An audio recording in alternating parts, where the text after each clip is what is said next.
हम लेकर रहेंगे अधिकार हमारा, हम लेकर रहेंगे, हम लेकर रहेंगे अधिकार हमारा, हम लेकर रहेंगे अधिकार हमारा, हम लेकर रहेंगे अधिकार हमारा, हम लेकर रहेंगे अधिकार हमारा, हम लेकर रहेंगे सीपीसी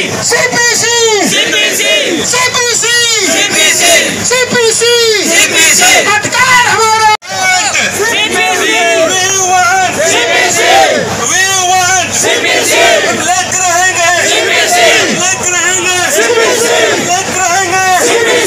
बंद करो ये दलाली क्रॉस सेलिंग का, बंद करो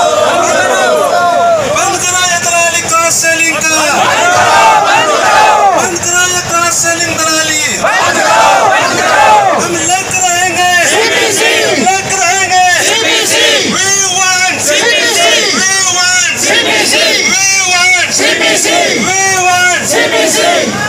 तो अपना परिचय दीजिए।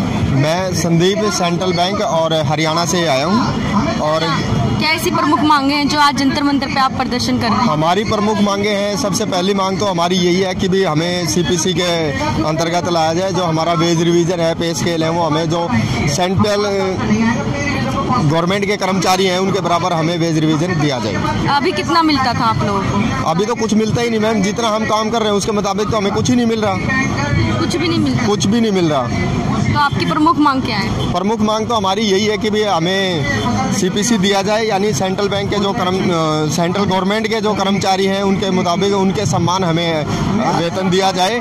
और हमारे बैंकिंग इंडस्ट्री में एक ऐसा हुआ कि भी बैंकिंग इंडस्ट्री में जितने बैंकिंग कर्मचारी हैं वो सारे अदर डिपार्टमेंट का भी काम करते हुए और एक नामात्र है वेतन पे बड़ी ईमानदारी, लगन और निष्ठा से काम कर रहे हैं। तो आपको क्या लगता है सरकार इतना सब कुछ ईमानदारी से काम करते हुए भी आपकी मांगे नहीं सुन रही हैं?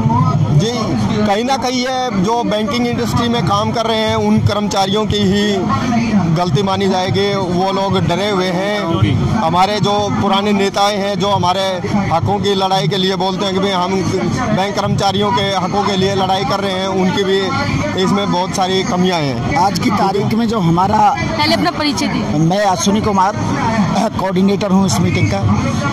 आज की तारीख में जो हमारा ये बाइपर्टाइट सेटलमेंट के अंतर्गत जो वेतन है वो 38% कम है सेंट्रल पे कमीशन के बजाय। सेंट्रल पे कमीशन की डिमांड हम इसीलिए रख रहे हैं क्योंकि जो जितना हम काम कर रहे हैं, जो रिस्क के आधार पर हम जितना काम कर रहे हैं उसके आधार पर हमें पैसा नहीं दिया जा रहा है। कैसा कैसा रिस्क होता है बताएंगे डिटेल में? रिस्क इस तरह का होता है मैडम, जो अभी ये नोटबंदी हुई उसमें लोगों ने हजारों रुपए अपनी पॉकेट से भरा, लाख रुपए तक उनके पास कैशियर के शॉर्ट आ गए हैं, उनको अपनी पॉकेट से भरना पड़ा, अपनी सैलरी से भरना पड़ा।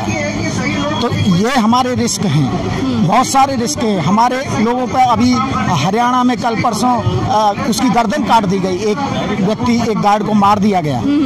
अभी कल परसों यहाँ दिल्ली में खेरा डावर में एक कैश अधिकारी को गोली मार दी गई। ये हमारा रिस्क होता है। उसके बाद आज तक, हालांकि अभी बैंक ने नौकरी दे दी है, लेकिन ये जो पहले उनके बच्चों को नौकरी मिलती थी वो भी बंद कर दी थी बैंक ने। अभी बड़ी मुश्किल से शुरू किया, कुछ बैंकों ने शुरू किया, कुछ ने नहीं किया है। तो हमारी यही डिमांड है। चाइल्ड केयर लीव है लेडीज़ के लिए, वो नहीं मिलती है। सेंट्रल गवर्नमेंट में एप्लीकेबल है, यहाँ पे नहीं है। 5 डे बैंकिंग की हम डिमांड कर रहे हैं। जब आज की डेट में जब जो चैनल्स हैं इतने आ गए हैं, ATM है, सारी सुविधाएं हैं। अगर 3 दिन बैंक बंद रहता है नॉर्मल तो कोई इश्यू नहीं है, और 2 दिन अगर बंद रहता है तो उसमें क्या इश्यू हो जाएगा? जब ATM है, आज की डेट में जमा भी हो सकते हैं डायरेक्ट, CDM मशीन है, IMPS है, तो इस डेट में 5 डे बैंकिंग करने में क्या बुराई है? और तो अपील क्या करेंगे सरकार से? हम सरकार से यही अपील करते हैं कि कि हमें सेंट्रल पे कमीशन के दायरे में लाया जाए। जो नेता टेबल के नीचे से हमारे वेतन का समझौता कर देते थे वो बंद होना चाहिए। आजकल युवा बैंकर जाग चुका है।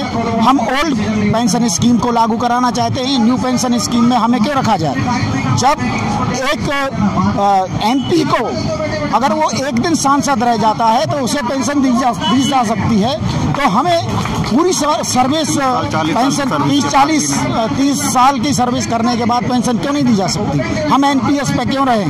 हमें ओल्ड पेंशन स्कीम में लाया जाए, ये हमारी मुख्य मांग है। और यहाँ पे आप देखिए कैंटीन के कर्मचारी, अभी एक शिमला से एक लेडीज आई हुई है, उनको 1250 रुपये में वो अपना जीवन यापन कैसे कर सकते हैं?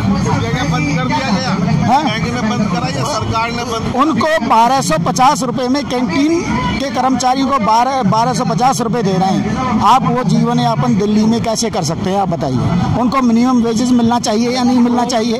10-15 साल से काम कर रहे हैं और वो 10-15 साल से वो काम कर रहे हैं। पहले बैंक उनको परमानेंट कर देता था, उनको मैसेंजर बनाता था, बैंक में परमानेंट किया जाता था। अब वो बंद कर दिया गया है, उनको वो सुविधा बंद कर दी गई, उनको मिनिमम वेजेस भी नहीं दिया जा रहा। आप लोगों ने जिस तरीके से आज ये धरना दिया, अब तक कितनी बार धरने दे चुके हैं और कहाँ दे चुके हैं? मैडम, हम आज ये मंच पर जो आए हैं यूनियन के नेता, वो इसी भी बैंकर्स की देन है। हमने इसी जगह से, आप जहाँ खड़े हैं, इसी जगह से हमने 13 सितंबर 2014 को हमने ये धरना स्टार्ट किया था। 13 सितंबर 2014 को भी बैंकर्स से प्रमुख मांगे थी तब भी।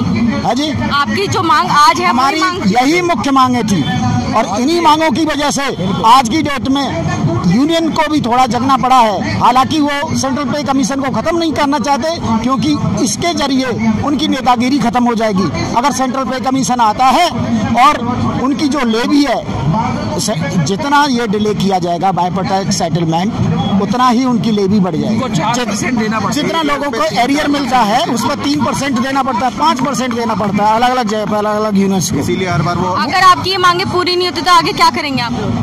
अगर ये हमारी मांगे पूरी नहीं होती हैं तो हम राष्ट्रव्यापी आंदोलन करेंगे, हम जगह जगह पर आंदोलन करेंगे। हम इसके लिए कोर्ट का भी दरवाजा हम खटखटाएंगे। 1-2 केस हम कोर्ट में लगा चुके हैं। हम कैंटीन बॉयज के लिए केस कोर्ट में लगा चुके हैं, और हम एक अभी मदुरई में एक केस लगाया गया है जिसमें अधिकारियों के लिए, मतलब बैंक कर्मियों के लिए मिनिमम स्केल की मांग की गई है। अगर जो मिनिमम स्केल सेंट्रल गवर्नमेंट में डिसाइड किया जा सकता है तो वो पब्लिक सेक्टर अंडरटेकिंग में क्यों नहीं डिसाइड किया जा सकता? हम उसी की 2019 में चुनाव आ रहे हैं, इन परिस्थितियों को देखते हुए क्या कहेंगे आप? हो सकता है अगर हमारी मांगों को पूरा नहीं किया तो बैंक कर्मचारी सरकार के विरुद्ध जाएंगे, इसमें कोई शक नहीं है। क्योंकि हम भी, हर आदमी अपनी मांगों की पूर्ति के लिए पूरा प्रयास करता है, तो हम भी सरकार के जायज मांग, इसी को आप ऐसे समझिए। 2019 के लिए सरकार को हम अपना ये संदेश पहुंचाएंगे कि भी जिस सरकार एक बैंकर्स के बलबूते पर अपने झंडे गाड़ रही है कि भी आज हमने ये कर दिया वो कर दिया, तो बैंकर्स अपनी ताकत ये भी दिखा देंगे कि भी 2019 में उन्होंने कुछ नहीं किया, यानी बैंकर्स अपनी पूरी निष्ठा के साथ सरकार का सफाया कर देंगे। सारी योजनाएं हमारे माध्यम से जारी होती हैं, कोई भी योजना हो, जितनी भी इनकी योजनाएं हैं, आप 59 मिनट्स में हमसे लोन करवाने की कुव्वत रख सकते हैं, लेकिन हमारी डिमांड्स पे कोई ध्यान नहीं दे सकते। 1 साल से ज्यादा हो गया हमारी। आप कहते हैं कि आप 1 घंटे के अंदर आप लोन कर दीजिए, 1 करोड़ का लोन, वो हम अपना रिस्क लेके, क्योंकि यहाँ पे अगर कोई आप लोग क्रेडिट सरकार ले जाते हैं। यस, जो हम कर रहे हैं उसका सरकार क्रेडिट लेने की, हमारे ऊपर इतना जनधन योजना के अंतर्गत हमसे इतने लाखों खाते खुलवाए गए, हमारे कर्मचारी दिन रात लगे रहे, और डिमोनेटाइजेशन के टाइम में जिम्मेवार हम हैं।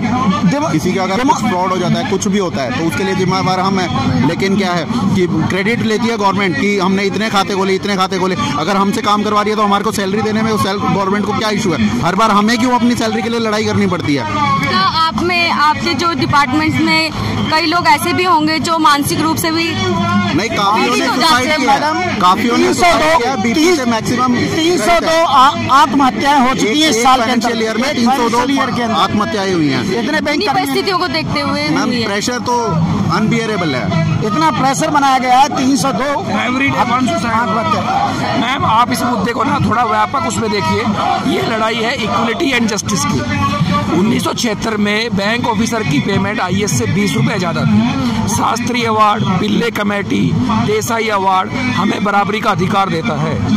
उस सिचुएशन के बाद 4 घंटे की बैंकिंग आज 12 घंटे की हो गई है। सैटरडे संडे काम हो गया है, सारी सरकारी योजनाएं आ गई हैं, बैंकिंग नहीं रही, बीमा सेलिंग हो गई है, सरकारी वर्कलोड कई गुना बढ़ गया, रिस्क कई गुना बढ़ गया और पेमेंट हमारा उनका आधा हो गया। क्योंकि अब हम CPC में क्यों जाना चाहते हैं आप समझिए। एक मैनेजमेंट और एक यूनियन आपस में चाल करके हमारी पेमेंट आधी करवा दिया। अब आप बताइए, एक बैंक क्लरिकल 18-19 हज़ार रुपये में दिल्ली में कैसा जिएगा, जबकि उसका काम करोड़ों रुपए की पासिंग तक है। एक आदमी जो इतना स्ट्रेस में है, रात तक बैठा हुआ है, लगातार कॉन्स्टेंट अलर्टनेस में है, आपका फिनेंशियल सिपाही है, आप उसके साथ ऐसा कर रहे हो। अगर देश गरीब है, सबकी पेमेंट कम कर दो, अपनी दुगनी कर रहे हो। हम कह रहे हैं कि अगर जो चीज़ हमारी पहले थी वो हमारी लागू करो, और अगर प्रॉब्लम देश में फिनेंशियल इमरजेंसी आ गई है that it should be for everyone, let it be MP, let it be MLA, let it be IAS officers, let it be everyone. Why we are isolated? Why only bankers? हम एक isolated टापू में बना के आप हमारे साथ वो सब कर रहे हो, क्योंकि हम मेहनती हैं, ईमानदार हैं, रात दिन काम करते हैं, तोड़ फोड़ नहीं करते, गुंडागर्दी नहीं करते, हम किसी पॉलिटिकल ऑर्गेनाइजेशन के मेंबर नहीं है, इसलिए आप हमें दबाओगे। इन सब की लाइफ आगे 30-30 साल बैंक में, दिस अ यंग इंडिया। आप उनको क्या सिखा रहे हो कि शोषण को सहन करो, बर्बाद हो जाओ। तो ये क्या एक, अगर हम राम राज्य की बात करते हैं तो ऐसा हो सकता है कि एक मजा करे, टॉप के लोग हैं वो CPC में पेमेंट ले, हमारे बैंकों के टॉप के लोग CPC में पेमेंट ले रहे हैं, और हमारे लिए व्यवस्था है 5% बढ़ा देंगे, 15% बढ़ा देंगे, वो बढ़ा देंगे। प्राइवेट कंपनियों में, अच्छी MNC में 1 साल में 15% बढ़ता है, और ये कह रहे हैं कि 5 साल में आप 12%, अभी 6% का ऑफर दे रहे हैं। सो मैं, ये लड़ाई इक्वलिटी की है, जस्टिस की लड़ाई है। क्या मेहनत ईमानदार लोगों को इस देश में रहने का हक है कि नहीं? क्या उनके साथ दोयम दर्जे का व्यवहार किया जाएगा? हम चाहते हैं कि ऐसे अधकचरे लोग, ऐसे कम गिरे हुए चरित्र के लोग हमारा समझौता ना करें। CPC में हमारे वर्कलोड, हमारी हर चीज का स्टडी हो, जैसे IAS और जस्टिस वगैरह बैठ के करते हैं वही हम पे लागू हो, और उसके हिसाब से हमें, उनसे अगर आप दुगना वेतन नहीं दे सकते, ज्यादा नहीं दे, उनके बराबर तो दो। सिर्फ ये हमारी मेन मांग है। बाकी चीज़ों में कैसा, जैसे लेट सीटिंग है, उनमें हम कह रहे हैं देश का संविधान लागू करो। अगर हमारा रात को आपको कोई कॉमर्शियल इंस्टीट्यूशन खोलना है तो आपको कई जगह से परमिशन लेनी पड़ती है। आप रात तक बैठे हुए हैं, वहाँ लेडीज बैठी हुई हैं, उनके साथ अगर कल कुछ हो गया, बैंक रात को लूट गया, रात को कोई मर्डर हो गया, आगजनी होगी, कौन जिम्मेदार होगा? आप देश सिर्फ इसलिए क्योंकि बैंकों के ऊपर किसी ऑर्गेनाइज की नज़र नहीं है, उनको पुलिस हर कोई अच्छी निगाह से देखता है, तो आप उसका मिसयूज करके रात तक खोलोगे। अरे अगर काम ज़्यादा है तो मैन पावर बढ़ाओ, सिस्टम टेक्नोलॉजिकल इवॉल्व करो। इसका तरीका ये थोड़ा होता है कि तुम सैटरडे भी काम कराओगे, संडे भी, और 4 घंटे की 8 घंटे कर दे। 4 घंटे काम होता था, बाकी काम को 4 घंटे समेटा जाता था। अब क्या कर दिया, शाम तक बैंक खुलेगा, शाम तक हम ग्राहकों से सारी चीज लेते रहेंगे, उसको पूरा करेंगे रात को बैठ के या संडे को बैठ के, या नहीं करेंगे तो ग्राहक हमें सोचेंगे कि हम गलत है। काम का प्रेशर ज्यादा है आप लोग। काम का प्रेशर, काम का कोई चिंता नहीं है, मैन पावर बढ़ाओ ना। आखिर जब हम आए हैं लोगों की सेवा करने के लिए, आखिर में हम भी तो उसी मिडिल क्लास के बच्चे हैं। अगर मैं म्यूनिसिपल स्कूल में जा रहा हूँ, मैं चाहता हूँ मुझे सेवा मिले, वो भी चाहते हैं मुझसे सेवा मिले। हम कोई रईस ज़्यादा तो है नहीं, हम चाहते हैं उनकी सेवा करें। लेकिन आप एक बताइए ना कि अगर आप हमारे आदमियों को कहोगे कि भाई तुम बीमा बेचो, क्योंकि बीमा में इंसेंटिव है, पहले आप लोगों ने गलत लोन कर करके जो ऊपर है वो सब भाग गए, देश की इकोनॉमी को तबाह कर दिया। अब आप बीमा के इंसेंटिव से बर्बाद कर रहे हो। आखिर आपके अंदर जिस ऑर्गेनाइजेशन ने आपके बच्चों को, जब आप भीख मांगते हुए आए कि जॉब दे दो, बच्चे पालने हैं, करने, आप उसी थाली में छेद कर रहे हो। क्या मतलब बिल्कुल एकदम खत्म हो गया है। इस तरफ की जो अनैतिकता है, इस सब का विरोध में, उस दुख में ये आंदोलन उभरा है। एक जरूरत तो थी कि दिल्ली में कैसे हम जिएंगे, उसके अलावा इन तकलीफों के आंदोलन उभरा। हमने बार बार मेमो से पहुंचाया, अपनी 21 मार्च को बहुत बड़ा प्रदर्शन किया, फिर भी अगर गवर्नमेंट हमें सुनने को तैयार नहीं है, समझने को तैयार नहीं है, तो अब हमारा जो एक विश्वास है वो बहुत हिल रहा है। यार ये कैसा डेमोक्रेसी है, जो आदमी मेहनत से काम कर रहा है, ईमानदारी से काम कर रहा है, किसी इज्म से प्रेरित नहीं है, किसी वाद से नहीं है, इसके खिलाफ नहीं, उसके पक्ष में नहीं है, किसी को कुछ नहीं कहता। अगर आप उसकी भी रक्षा नहीं कर सकते तो भाई गवर्नमेंट है क्यों? अगर हम अपने अच्छे नागरिकों के, सच्चे नागरिकों का हेल्प नहीं कर सकते, सिर्फ हम बेईमानों और इन सब के साथ ही रहेंगे, तो फिर गवर्नमेंट है किस लिए? Why do we need government? बच्चों को प्राइवेट में पढ़ाएंगे, हॉस्पिटल करेंगे, बैंकिंग को कर देंगे। और अगर प्राइवेट बैंकिंग इतनी अच्छी है, आप जिस तरफ ले जा रहे हैं इस तरह भी हालात पैदा करके, तो फिर मैं पूछता हूँ कि महाजनी, सूदखोरी, प्राइवेट को नेशनलाइज क्यों किया था? इन्हीं समस्याओं की वजह से। और आज तक आज़ादी के बाद 500 से ज़्यादा प्राइवेट बैंक फेल हुए हैं, और बैंक फेल होता तो आपकी पूंजी भी जाती है, 1 लाख से ऊपर आपको रिकवर नहीं होता। तो हमारा हित इसी में है कि गवर्नमेंट इंस्टीट्यूशन जिंदा रहे, वो आगे बढ़े। और दूसरा ये है, हमारा ये राइट है, हम ज़्यादा राजनीति में जाते नहीं है, हमें हमारी इक्वलिटी, हमारा जस्टिस चाहिए। सेम हम अपने कैंटीन बॉय भाइयों के लिए कह रहे हैं, अरे भाई 1250 रुपये में घर कैसे चलेगा महीने का? वो आदमी है, सबसे पहले ब्रांच खोलता है, रात तक रहता है, आपके हर काम में इन्वॉल्व है। इवन अगर एक मैनेजर बाहर जा रहा है, पहाड़ों में, गाँव में, दूर, उसको वो बताता है कि सर ये आदमी ठीक है, ये गलत है, सर ये आपको घर में यहाँ दिला रहा हूँ, सर आपके रात देर होगी तो मैं आपके साथ चलूंगा।